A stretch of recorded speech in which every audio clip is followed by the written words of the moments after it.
Emotional Support Pony by an Intricate Disguise. A Fuzzy Blue Cure. It's been difficult leaving the house lately, doing simple things, going to the shops, picking up groceries, seeing friends, to the point that I've even started ignoring their calls. I hate feeling this way. I haven't been able to work in 2 months. They understand my situation and let me work from home, but that doesn't change the fact that I feel inadequate, like I've forgotten how to be self-sufficient. Stupid too. There wasn't really a recognizable catalyst to feeling this way, and that's what a lot of my friends can't seem to understand, no matter how much they want to. I can feel them beginning to grow tired of me too. My agoraphobia keeps me rooted inside, and while I used to get plenty of visits, as time passed, the contact dwindled. Now I send texts and hope for an answer. Just a shame I've barely got the courage to talk to any of them over the phone anymore. Panic grips me when I leave my apartment and travel downstairs to get my mail.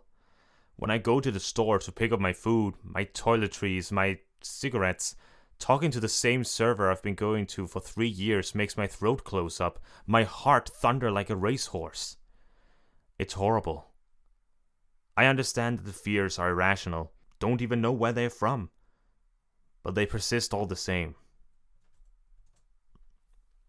Fear of the outside world, fear of contact, it begets loneliness. The more alone I feel, the less I find myself wanting to be here. We've all felt that way before, haven't we? Like it wouldn't matter if we simply stopped. Might even be a nice break from the usual. I tried my hardest to ignore those thoughts, and no matter how they plagued me, I tried my hardest to ignore those thoughts, no matter how they plagued me. Life was a constant bleeding crawl between eating, sleeping, procrastinating, and wandering the same 5 rooms of my apartment. It got to the point where I wouldn't even venture into my bedroom, choosing to sleep on the couch. Could you be scared of the outside and claustrophobic at the same time? Scared of everything? As things continued to progress in the same vein, I began to feel increasingly trapped. I still managed to stay on top of my personal hygiene, thank Christ, but only barely. Fingernails would get long, I'd stop dressing nicely, no one to impress. Looking at dating sites online was a special form of torture. I wasn't a bad-looking guy and knew how to put myself across confidently in a bio. Still didn't change the fact that even if I was to try talking to someone, agree to meet with them, what would I do next? Actually go? Of course not. The idea of being in a date setting at this point was synonymous with volunteering to stand before a firing range. My work was suffering too. Upbeat tunes that I used to play became memories to me. Playlists were swapped out for Stairway and Hotel California, Sweet Child, and whatever other soulful classic could bring a little emotion to me. I felt like a dried out husk. Common misconception about depression. The victim is constantly upset. In actuality, I too often felt devoid of emotion, apathetic and listless, as if I deserved my fate. Maybe I did. It wasn't as if I was taking any positive steps, or in any way attempting to fix things. I flirted with the idea of getting past it all. I thought back fondly of times when I'd been out and social, stable and happy, able to do everything and anything I wanted to do whenever it caught my fancy. Memories felt like those of a different person. Or maybe I was only a fraction of my old self in this state. I couldn't honestly tell. The more I researched, the more I began to realize that there were solutions available. I didn't know if I trusted any of them, of course. Idea of taking drugs to cure myself, it just scared me more. I already self-medicated with copious levels of I already self-medicated with copious levels of nicotine and sleep. Surely that was a fine solution. I knew it wasn't. I knew I couldn't carry on like this forever. If anything, it only became harder to do even the most basic things.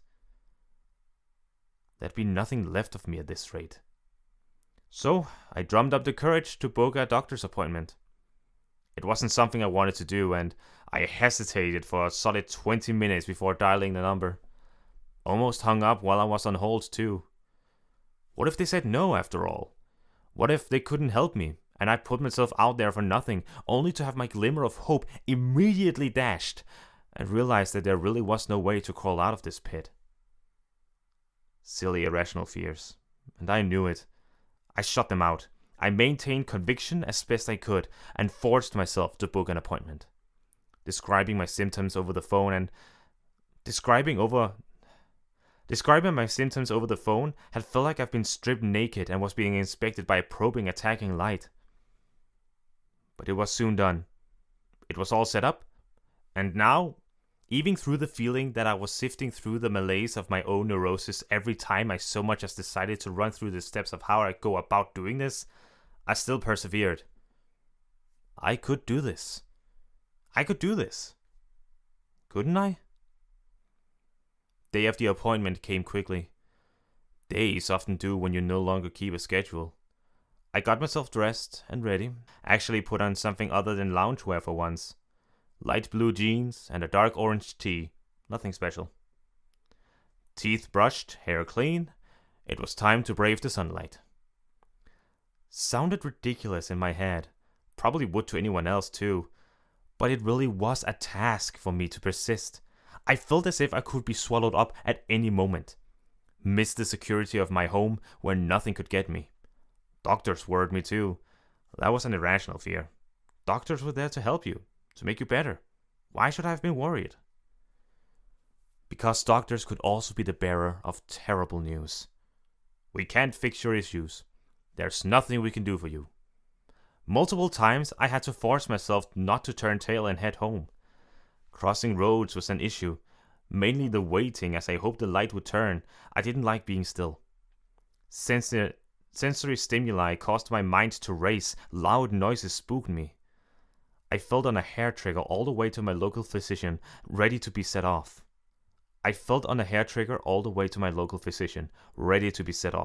Somehow, I managed to make it there in one piece. I was just thanking the fact that I didn't have to get on any public transport. I gave the receptionist my name, kept the conversation as short-handed and simple as possible. Talking to people was one of the hardest things. I was told to wait upstairs, and before long, I saw the name Danny Fowle appear on the screen.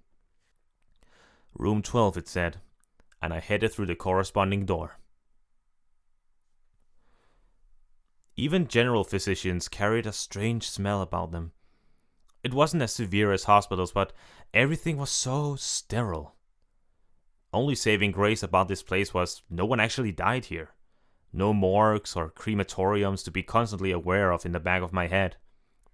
Still, didn't change the fact that the yellow walls reminded me of my setting. That the small constricting corridors reminded me exactly where I was. When I finally reached the door, knocking, a soft voice asked me to enter. Opening it, I found a chestnut-haired doctor waiting for me on the other side, maybe in his 30s. Hello there. It's Danny, isn't it? Yes, I replied, being as economical with my words as I could. I tried to find somewhere to sit, then wasn't sure if I'd felt comfortable doing so. He gestured to a chair on the other side of his office desk, and I had no choice but to oblige.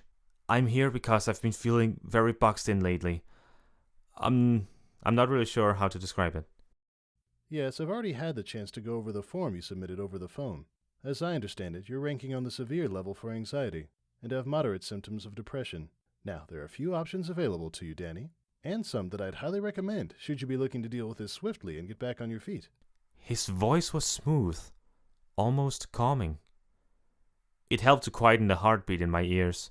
I couldn't help but realize how direct and efficient he was being already. Yeah, I'd like all of this to be over with. I honestly don't think I can go on feeling like this much longer.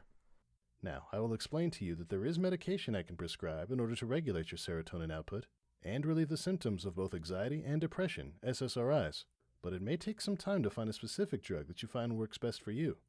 There is also the matter of dosage, but we'll start you off small. Tell me, is medication something that you'd be interested in? I thought it over for a little while, and the doctor didn't push. I was thankful for that, as it was a difficult choice to make. Risk taking pills to stave off the issue, or carry on and hope it went away on its own. What are the other options, if I could ask? There are a few. The doctor smiled, reaching to the side and picking up a few leaflets. We're linked to a talk therapy group here, which can be rather helpful, provided you feel comfortable in a group setting. I don't think that'd work for me, I answered plainly. The doctor only nodded, still with that smile about him. In which case, there are one-on-one sessions available with CBT-trained therapists, though these would involve travel on your part each week. He paused for a moment, considering, looking me over. Although, considering the nature of your symptoms... He shook his head, placing all but one of the leaflets back on the desk. There is an option I'd like to suggest to you. Have you ever heard of emotional support animals? I nodded. They'd been reasonably common over the last 10 years, and the benefits were pretty well documented, even if I didn't know all of them. And I assume you know about our pony friends who have been integrating with our society for the past couple of years? I did. I hadn't seen many, and scarcely interacted with them, but the discovery of their dimension and subsequent world linking had been all over the news for years. Knowledge was pretty much inescapable by this point, unless you lived under a rock. I do. But how does that pertain to this? Mental health workers on both the human and pony side have been coming together recently and discussing new and innovative ways to help one another. And one thing we landed on was the use of a pony as an emotional support animal. Now, that isn't to assume the pony is a pet. They are a trained therapist and are to be treated as such. But it's their job to both relax and reassure you, helping to get to the root of your issue and overcome it. We've been testing such companionship for around 6 months now, and results have been overwhelmingly positive. I had to do a double take at that. The idea of having a pony as a therapist almost seemed ludicrous. But I suppose that with how much we'd learned about their race over the last couple of years, it made a surprising amount of sense. I hesitated, briefly, but eventually nodded. Would I be able to try something like that? Would my insurance cover it? Pony therapy is completely free. The doctor smiled, looking exceedingly happy about the fact. All of our trained pony therapists are compensated by the equestrian government, and are happy to work with humans regardless of payment. In fact, I have one that isn't working at the moment. She's only recently been trained and is eager to get to it. Would you like to meet her? I blinked at that. Was that an opportunity to see what it was like before committing to anything? I nodded. I didn't know if it was a good idea, but I did it anyway. If it doesn't work for me, I'm not obligated to anything, am I? Of course not. The doctor chuckled, reaching out and placing the leaflet in my hands. There are some additional details in there, but it's mostly straightforward. I'm going to prescribe you... He took the time to scratch out a small form and then withheld it. a month's supply of citalopram to help with the anxiety. That's assuming you want to go with the medication route also. It took me a moment to realize that I could do both. I had to think for a minute, but eventually took the slip. I'll try everything if I find something that gets me better. And I would. I was utterly sick of feeling this way. In that case, we'll be sending Rainbow Dash round to your apartment later tonight. The doctor announced, sitting back in his chair. She's rather lively, and I was a little shocked she was the type to take therapy training, but she seems very well-spirited. I imagine the both of you will get along quite well. Rainbow Dash? As in one of Equestria's protectors, Rainbow Dash? I heard the name in the news, read about her a little. As far as equestrian culture went, she was a really big deal. She was even beginning to gain some popularity on Earth. The same mare, yes. Like I said, I was rather shocked to find her volunteering. But I suppose it takes all types to make up this wonderful world. The doctor smiled again. He really was lovely. Now, will there be anything else? I shook my head. I couldn't think of anything. To think that all he had taken was a simple trip to the doctor's. A little bravery, and I was already on my way to finding a solution. Somewhere in my heart, beneath the nerves and doubt, the fear that this could all go horribly wrong, I thought I could detect a hint of happiness at my progress.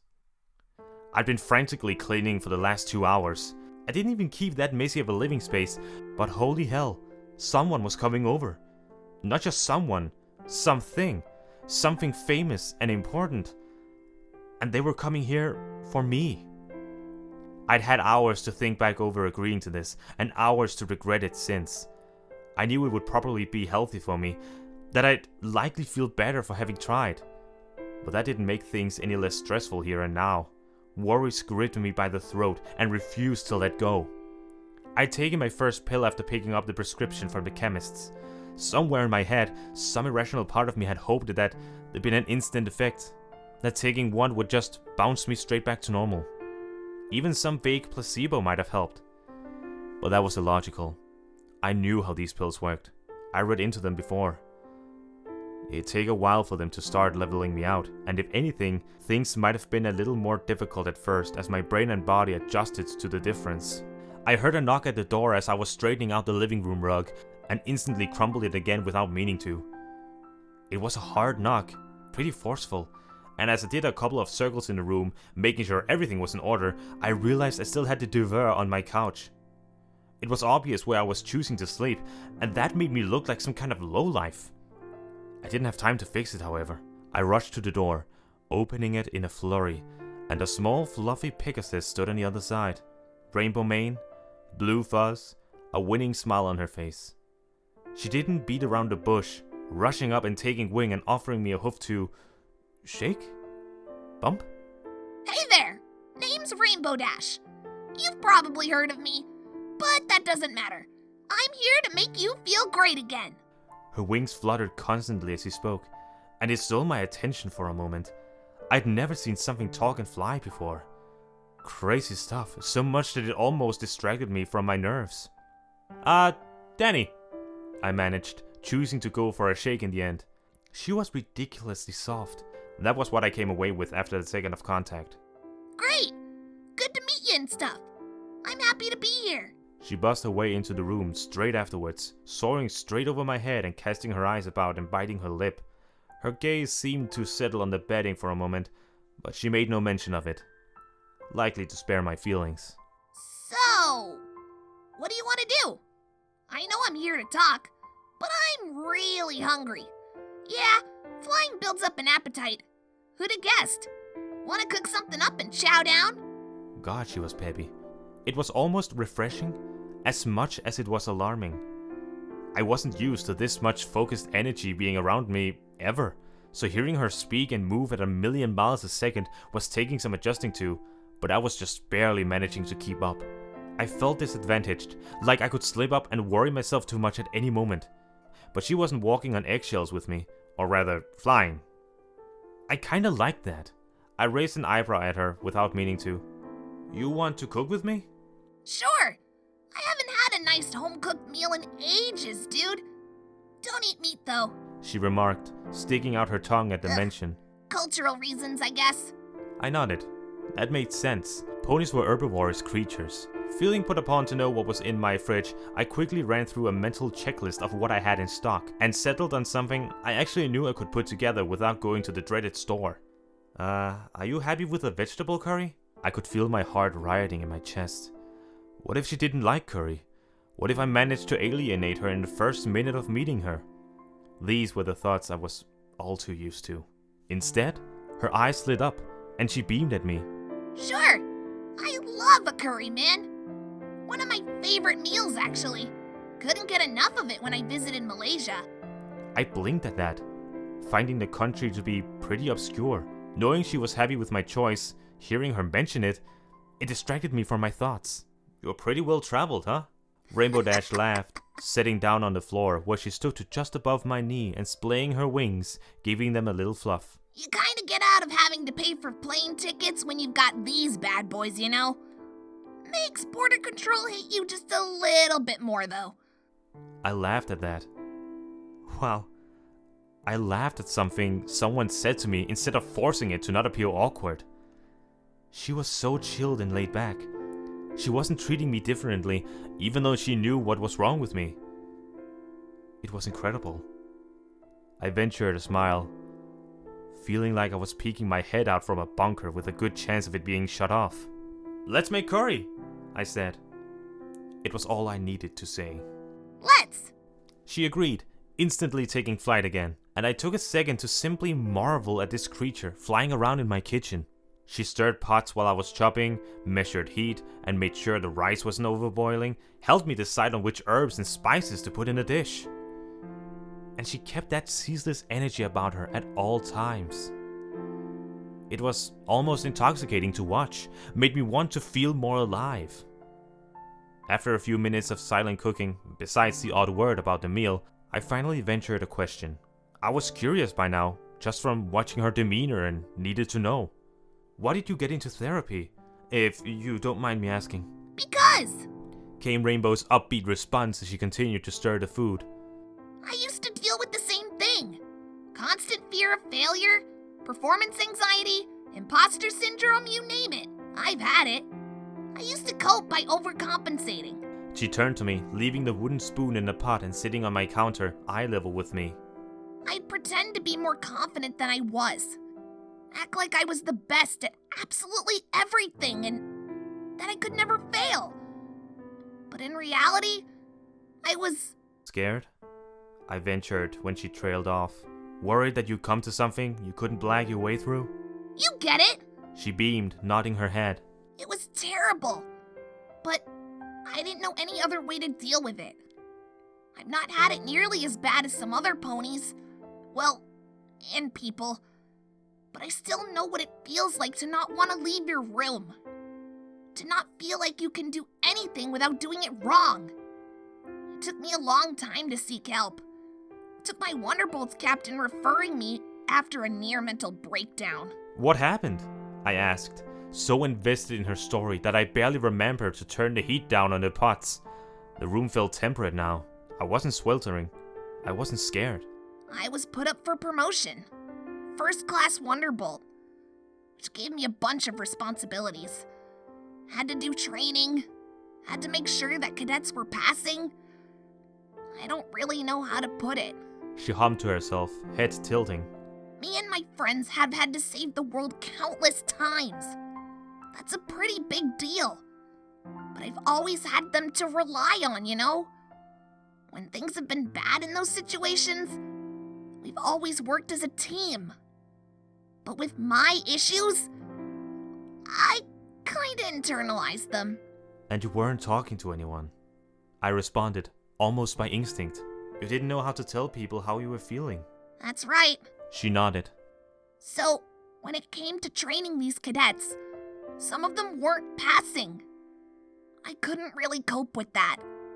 They're saving the world, sure, but you don't see any ponies' faces. When you're dealing with the hopes and dreams of a pony right in front of you, it's crushing to see them fail. That stuff hit me hard. Then, I found therapy and realized how amazing it was. Now, I can talk about things like this easily.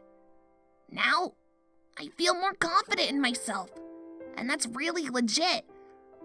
I feel so happy that I get to share these feelings with other people, even if it sounds a little lame. I smiled so hard my face almost split. It doesn't sound lame. It sounds amazing. I fumbled for more words, not knowing what to say next, even if I knew what I wanted to. She placed a hoof on my shoulder, suddenly hovering in front of me. It's okay. I've had a lot of time to learn and talk about my issues. You can take as long as you want with yours. I'll be here when you're ready. Happy to listen. I could only nod. I felt cared for beyond anything else. Food was soon done.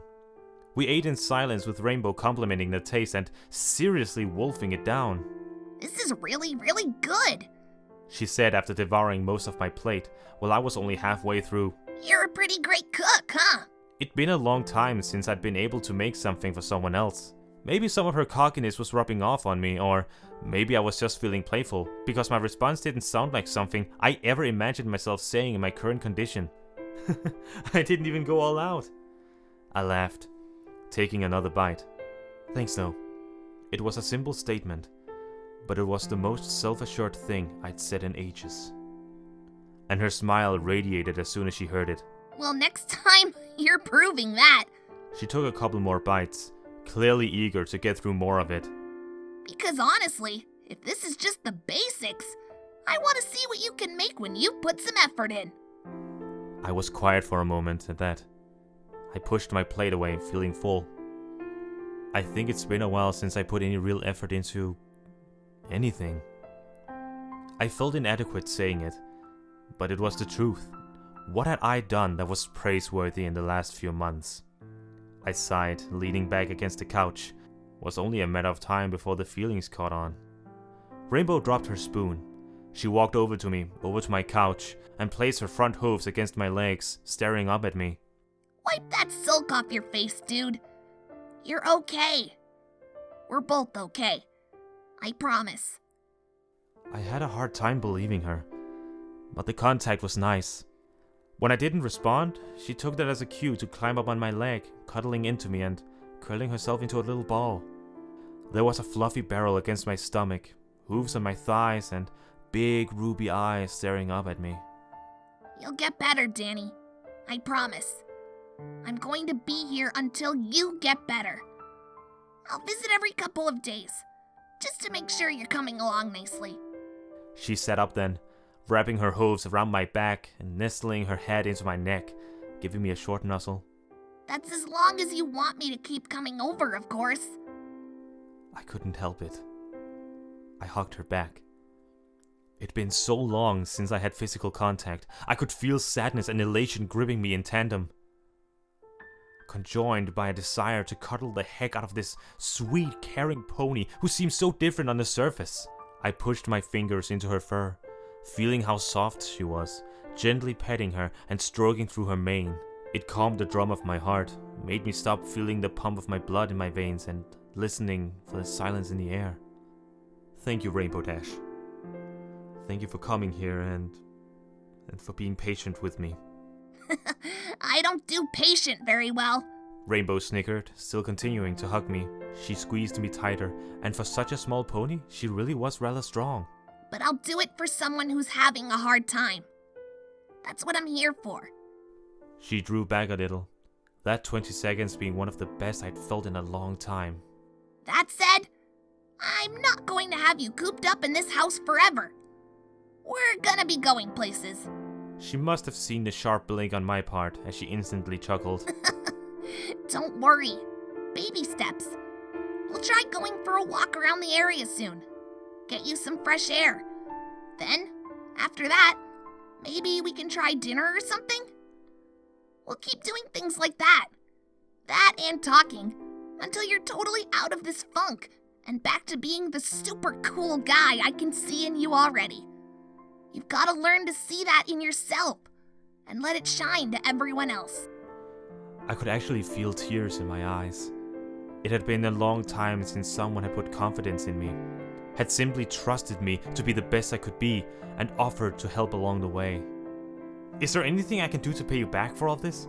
For everything you're planning to do? I felt like I had to. There had to be some way I could make things fair after all. She gave me a little tap on the cheek with her hoof before sitting down next to me, leaning on my side. Just be happy, Danny. Be happy, and I'll be happy. She smoothed her way a little over, opening a wing and draping it over my back. That might have just felt better than a duvet. Now, if you don't mind, I'm gonna call it a night here. I need to call my little sister back in Equestria before it's too late and she's asleep already. Time zone differences, you know? She rose up, rescinding the winged contact, and started making her way over to the door as my eyes followed her. I stood up instantly, rushing over to open it for her. Of course, of course! Thanks very much for coming over, Rainbow Dash. This was, honestly, a lot better than I thought it'd be. I had a good time too, Danny. She reached in for one more quick hug before giving him a stern look. Make sure you keep taking your meds. If I find out you skipped on him, I'll be mad at you. And you don't want me mad at you. Honestly, I could believe that. I nodded, promising to carry on with them, and before I knew it, she was gone. That was something. Something pretty incredible, honestly. As I walked back over to the sofa, I eyed my bedding and made a snap decision. I pulled it all out and took it to my bedroom, set it up on my mattress, and laid down to sleep. I felt so relaxed that I drifted off almost instantly. It had been a wonderful start. A first step delving into something that I never honestly imagined I'd be able to deal with. But with Rainbow at my side, I thought I could do it. She believed in me. She did this because she wanted to see me get better. Through all my worries, something else shone through. I had to prove to her that her time and effort wasn't wasted, that I could be better for it, show her that was the truth. As I drifted off, I remembered the comfort I found in her hooves, her wings, her coat, and sleep found me soon. I couldn't wait to see her again. Anxiety or not.